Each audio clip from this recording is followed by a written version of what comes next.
ओम शांति। आज 13 जुलाई 2024 के बाबा के अनमोल मधुर महावाक्य सुनेंगे। 13 जुलाई कहो, 13 साथ कहो। सचमुच 13 साथ, बाबा का साथ, ब्राह्मण परिवार का साथ, संगम युग की इस नैया को सहज ही पार कर देता है। आज के बाबा के मधुर महावाक्य है रक्षाबंधन। बाबा कहे रक्षाबंधन नजदीक आ रहा है, तुम सभी को राखी बांधने जाते हो, अर्थात प्रतिज्ञा करते हो और प्रतिज्ञा कराते हो कि हमें अभी पवित्र जरूर बनना है। यही संगम युग का यादगार पवित्रता का, फिर सतयुग में प्रैक्टिकल में पवित्र जीवन आधा कल्प तक चलती है और पूजनीय श्रेष्ठ देवता स्वरूप में होते हैं। वहां ये त्योहार नहीं मनाए जाएंगे, लेकिन यहाँ की जो स्थिति है वो वहां कार्य करती है। बाबा कहे तुम बच्चों को अपनी स्थिति को इतना पावरफुल बनाना है जो अंत में मीडिया के द्वारा ही बाबा की प्रत्यक्षता होगी।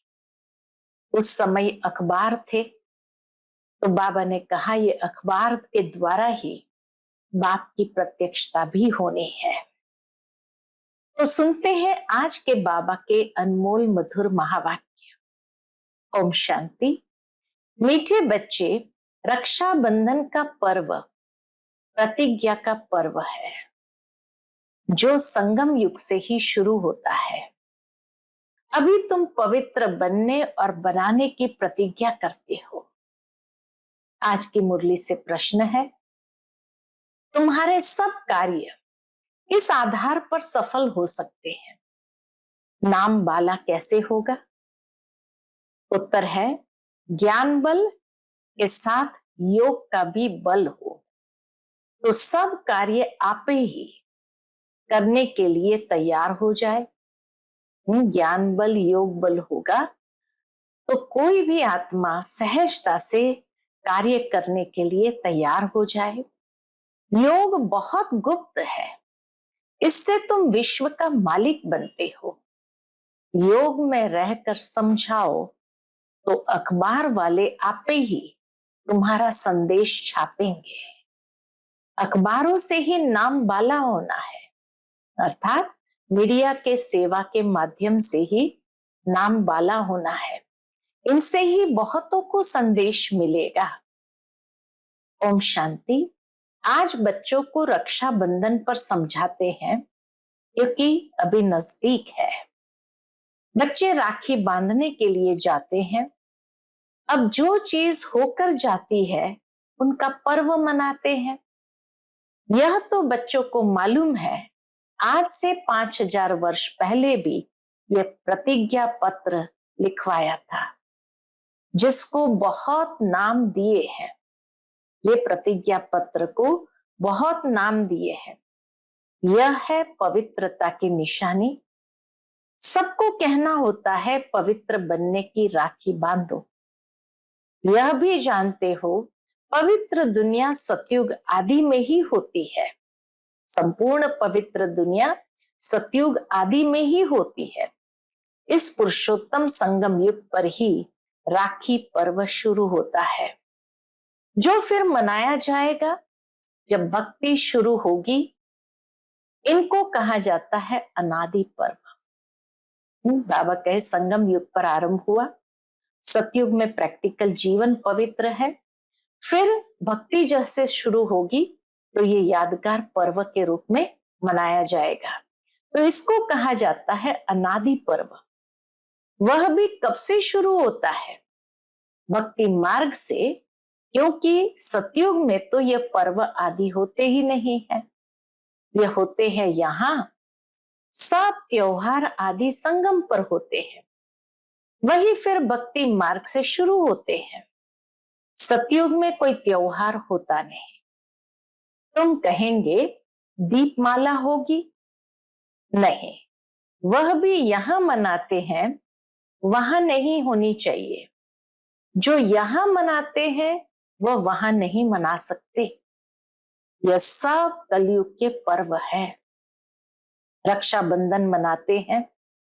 अब ये कैसे मालूम पड़े कि ये राखी क्यों मनाई जाती है? बाबा कहे, ये कैसे मालूम पड़े कि ये राखी क्यों मनाई जाती है? तुम सबको राखी बांधती हो, कहती हो पावन बनो, क्योंकि अब पावन दुनिया स्थापन हो रही है। त्रिमूर्ति के चित्र में भी लिखा हुआ है, ब्रह्मा द्वारा स्थापना होती है पावन दुनिया की।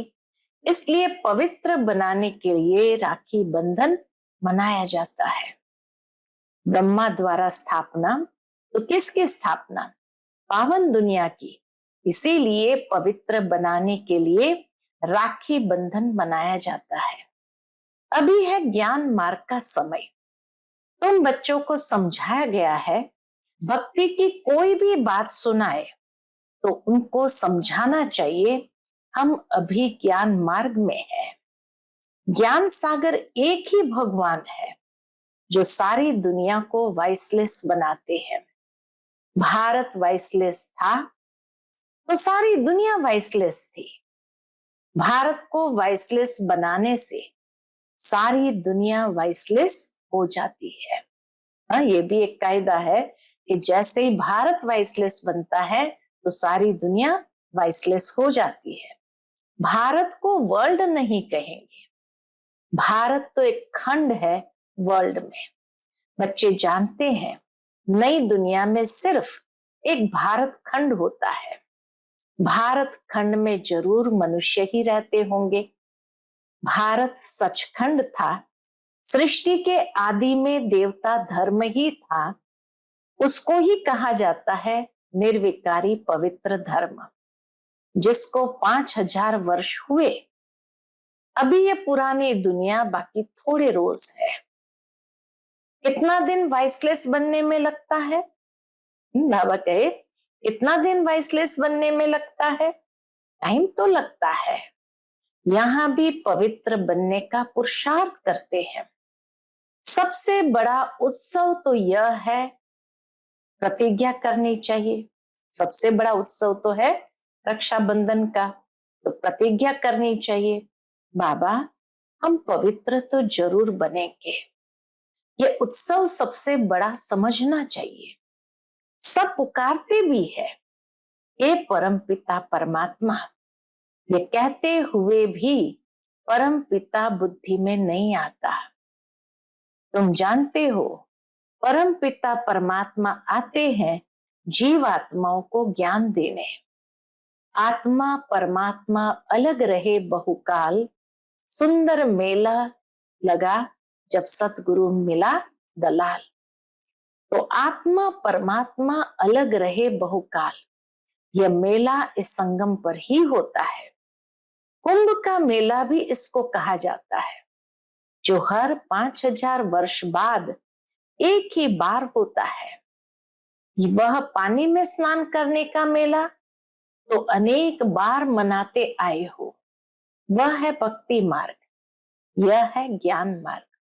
संगम को भी कुंभ कहा जाता है। 3 नदियां वास्तव में है नहीं, गुप्त नदी पानी की कैसे हो सकती है? बाप कहते हैं तुम्हारी ये गीता गुप्त है, ये गीता ज्ञान गुप्त है। तो यह समझाया जाता है तुम योग बल से विश्व की बादशाही लेते हो, इसमें नाच तमाशा आदि कुछ भी नहीं है। वह भक्ति मार्ग पूरा आधा कल्प चलता है। बाबा कहे भक्ति मार्ग पूरा आधा कल्प चलता है और ये ज्ञान चलता है एक लाइफ। फिर 2 युग है ज्ञान की प्रालब्ध। ज्ञान नहीं चलता है, ज्ञान की प्रालब्ध चलती है। भक्ति तो द्वापर कलयुग से चली आई है, ज्ञान सिर्फ एक ही बार मिलता है। फिर उसकी प्रालब्ध 21 जन्म चलती है। अभी तुम्हारी आंखें खुली है, अर्थात अज्ञानता से जागे हैं। आगे तुम अज्ञान नींद में थे, अब राखी बंधन पर ब्राह्मण लोग राखी बांधते हैं। तुम भी ब्राह्मण हो। वह है कुख वंशावली, तुम हो मुख वंशावली। भक्ति मार्ग में कितनी अंधश्रद्धा है। दुबन में फंसे हुए हैं। दुबन यानी दलदल में पांव फंस पड़ते हैं ना, तो भक्ति के दुबन में मनुष्य फंस जाते हैं और एकदम गले तक आ जाते हैं। तब बाप फिर आते हैं बचाने। जब बाकी चोटी रहती है पकड़ने लिए, बाबा कहे जब चोटी रहती है पकड़ने लिए तो चाहिए ना। बच्चे बहुत मेहनत करते हैं समझाने की। करोड़ों मनुष्य है, एक एक के पास जाना मेहनत लगती है। तुम्हारी बदनामी अखबारों द्वारा हुई है कि यह भगाते हैं, घर बार छुड़ाते हैं, बहन भाई बनाते हैं। शुरू की बात कितनी फैल गई, अखबारों में धूम मच गई। अब एक एक को तो समझा नहीं सकते, फिर तुम्हें अखबारें ही काम में आएगी। प्रत्यक्षता का आधार भी वही बनेंगे। अखबारों द्वारा ही तुम्हारा नाम बाला होगा। अभी विचार करना है, क्या करे जो समझे। रक्षा बंधन का अर्थ क्या है? जबकि बाप आए हैं पावन बनाने, तब बाप ने बच्चों से पवित्रता की प्रतिज्ञा ली है। पतितों को पावन बनाने वाले ने राखी बांधी है। रक्षाबंधन के बाद फिर आती है जन्माष्टमी। तो बाबा कहे श्री कृष्ण का जन्म मनाते हैं, फिर जरूर गद्दी पर बैठा होगा। कोरोनेशन कभी दिखाते नहीं है। सतयुग आदि में लक्ष्मी नारायण थे, उनका कोरोनेशन हुआ होगा। प्रिंस का जन्म मनाते हैं, फिर कोरोनेशन कहाँ? दीपावली पर कोरोनेशन होती है। दीपावली माना ही कोरोनेशन। बड़ा भपका होता है, वह है सतयुग का।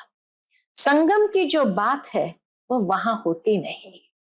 घर घर में रोशनी यहाँ होने की है। वहां दीप माला आदि नहीं मनाते हैं। वहां तो आत्माओं की ज्योत जगी हुई है। वहां फिर कोरोनेशन मनाया जाता है, न कि दीपमाला। परंतु कोरोनेशन पर भी जैसे बहुत सुंदर सजावट, दीपमाला से भी बहुत अच्छी सजावट करते हैं। जब तक आत्माओं की ज्योति नहीं जगी है तो वापस जा नहीं सकते।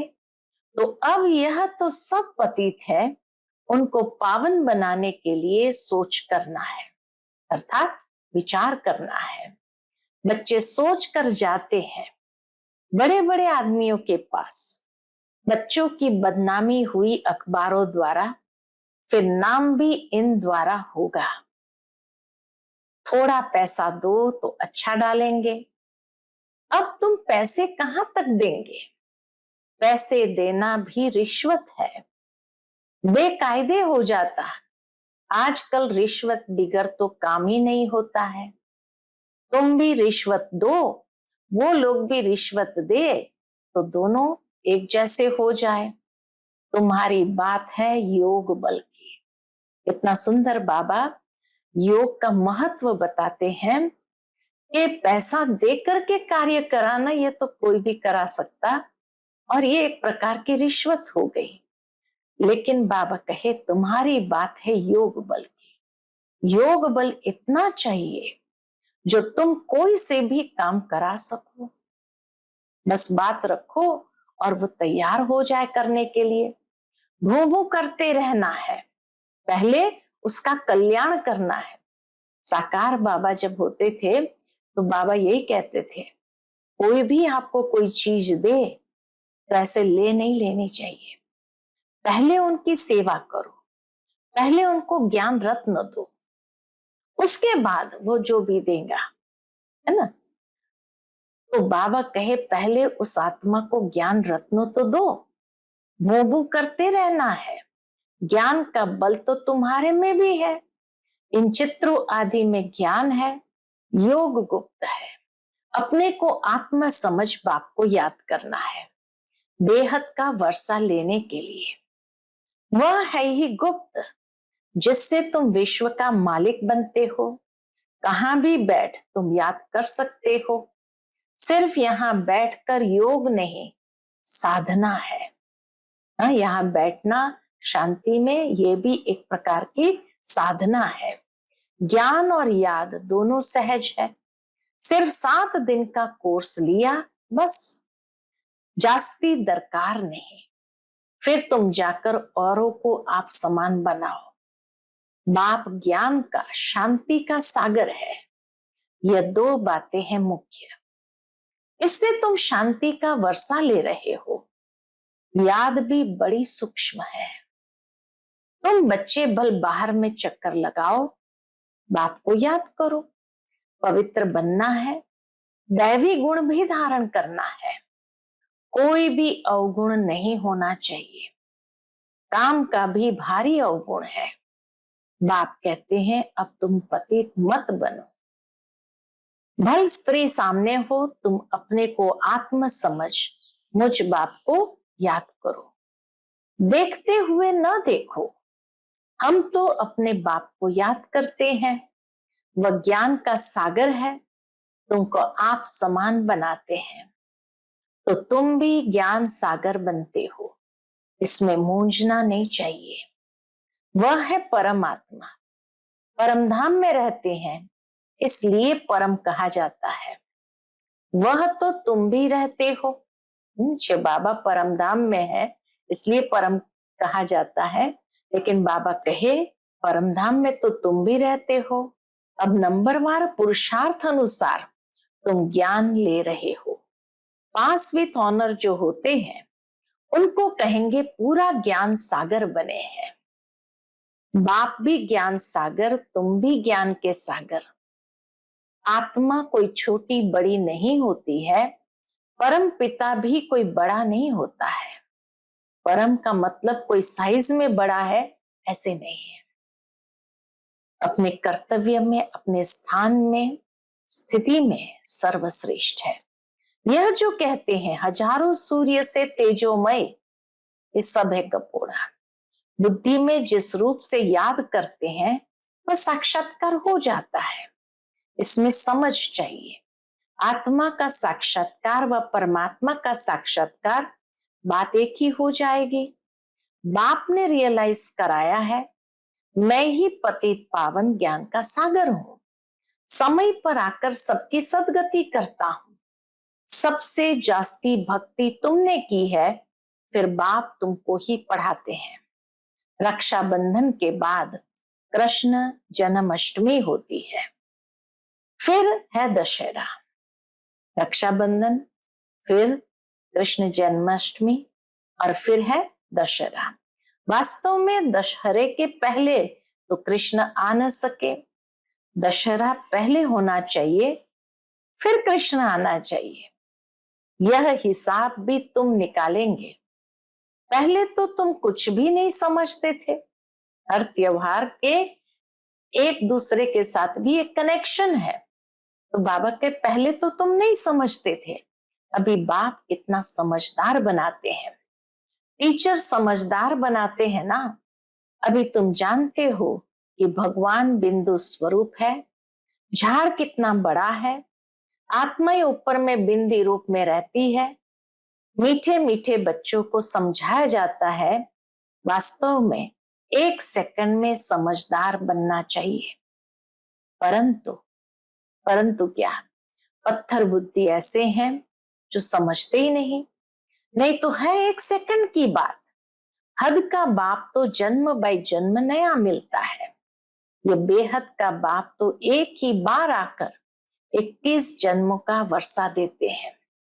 अभी तुम बेहद के बाप से बेहद का वर्षा ले रहे हो। आयु भी बड़ी हो जाती है। ऐसे भी नहीं 21 जन्म कोई एक बाप रहेगा, नहीं। तुम्हारी आयु बड़ी हो जाती है। तुम कभी दुख नहीं देखते हो। पिछाड़ी में तुम्हारी बुद्धि में यह ज्ञान जाकर रहेगा। बाप को याद करना और वर्षा लेना है। बस बच्चा पैदा हुआ और वारिस बना। बाप को जाना तो बस बाप और वर्षे को याद करो। पवित्र बनो, दैवी गुण धारण करो। बाप और वर्षा कितना सहज है। एम ऑब्जेक्ट भी सामने है। अब बच्चों को विचार करना है, हम अखबार द्वारा कैसे समझाएं। त्रिमूर्ति भी देना पड़े, क्योंकि समझाया जाता है ब्रह्मा द्वारा स्थापना। ब्राह्मणों को पावन बनाने बाप आया है, इसलिए राखी बंधवाते हैं। पतित पावन भारत को पावन बना रहे हैं। हर एक को पावन बनना है, क्योंकि अब पावन दुनिया स्थापन होती है, तो पतित वहां जा नहीं सकते हैं। अभी तुम्हारे 84 जन्म पूरे हुए हैं। जिसने बहुत जन्म लिए होंगे वो अच्छी रीति समझते रहेंगे।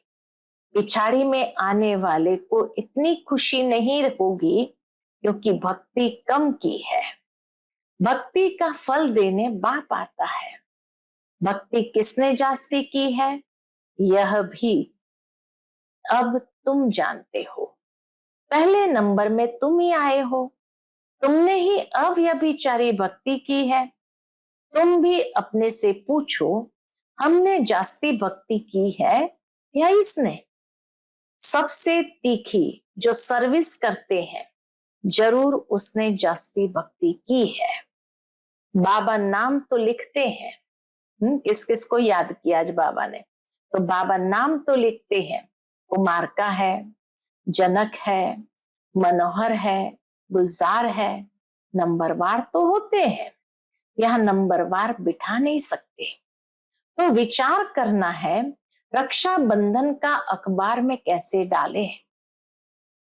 वह तो ठीक है, मिनिस्टर आदि के पास जाते हैं, राखी बांधते हैं, परंतु पवित्र तो बनते नहीं है। तुम कहते हो पवित्र बनो, तो पवित्र दुनिया स्थापन हो जाए। 63 जन्म विकारी बने। अब बाप कहते हैं ये अंतिम जन्म पवित्र बनो। खुदा को याद करो, तो तुम्हारे सिर पर जो पाप है वो उतर जाएगा। खुदा को याद करो तो तुम्हारे सिर पर जो पाप है वो उतर जाए।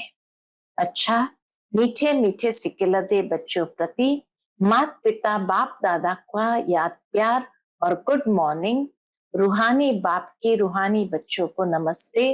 हम सभी रूहानी बच्चों की रूहानी माता पिता बाप दादा को याद प्यार, गुड मॉर्निंग और नमस्ते नमस्ते। शुक्रिया बाबा, शुक्रिया। आज की मुरली से धारणा के लिए मुख्य सार है। पहली पॉइंट, पास विथ ऑनर होने के लिए बाप समान सागर बनना है। कोई भी अवगुण अंदर है तो उसकी जांच कर निकाल देना है। शरीर को देखते हुए न देखो। आत्म निश्चय कर आत्मा से बात करनी है। दूसरी पॉइंट, योग बल इतना जमा करना है जो अपना हर काम सहज हो जाए। अखबारों द्वारा हरेक को पावन बनने का संदेश देना है। आप समान बनाने की सेवा करनी है। आज का बाप दादा का मधुर वरदान हम बच्चों के प्रति है। देह भान को देही अभिमानी स्थिति में परिवर्तन करने वाले बेहद के वैरागी भव। देह भान को देही अभिमानी स्थिति में परिवर्तन करने वाले बेहद के वैरागी भव। चलते चलते यदि वैराग खंडित होता है तो उसका मुख्य कारण है देह अभिमान या देह भान। जब तक देह भान का वैराग्य नहीं है, तब तक कोई भी बात का वैराग्य सदा काल नहीं रह सकता।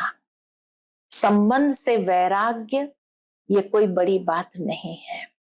वह तो दुनिया में भी कईयों को वैराग्य आ जाता है, लेकिन यहाँ देह भान के जो भिन्न भिन्न रूप है, उन्हें जानकर देह भान को देही अभिमानी स्थिति में परिवर्तन कर देना, यह विधि है बेहद के वैरागी बनने की। देही अभिमानी स्थिति में परिवर्तन कर देना, यह है विधि वैरागी बनने की। आज का स्लोगन है, संकल्प रूपी पांव मजबूत हो तो काले बादलों जैसी बातें भी परिवर्तन हो जाएगी। संकल्प रूपी पांव मजबूत हो तो काले बादलों जैसी बातें भी परिवर्तन हो जाएगी ना। कितनी भी बातें बड़े से बड़ी क्यों ना हो, लेकिन दृढ़ संकल्प हर प्रकार की बातों को समाप्त कर देता है और विजयी बना देता है। इसलिए कहा जाता, दृढ़ता में सफलता। अच्छा, ओम शांति।